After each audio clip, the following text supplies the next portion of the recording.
நம்பினேன் உன்னையே நம்பினேன் ஸ்கந்தகுரோ உன்னையன்றி இவ்வுலகில் ஒன்றுமில்லை என்றுணர்ந்தேன். நன்கறிந்து கொண்டேன் நானும் உனதருளால் விட்டிட மாட்டேன் கந்தா வீடதருள் வீரே. நடுநற்றித்தானத்து நான் உனை தியானிப்பேன் பிரம்ம மந்திரத்தை போதித்து வந்திடுவாய்.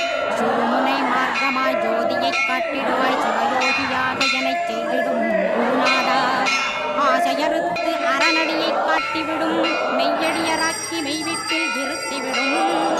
கொங்கு நாட்டிலே கோயில் கொண்ட கந்தகுரோ கொல்லிமலை மேலே குமரகுருவானவனே. கஞ்சமலை சித்தர் போற்றும் ஸ்கந்தகிரி குருநாதா கருவூரார் போற்றும் காங்கேயா ஸ்கந்தகுரோ. மருதமலை சித்தன் மகிழ்ந்து பணிம் பரமகுரோ சென்னிமலை குமரா சித்தர் கருவோனே. சிவவாக்கிய சித்தருளை சிவன் மலையில் போற்றுவரே பழனி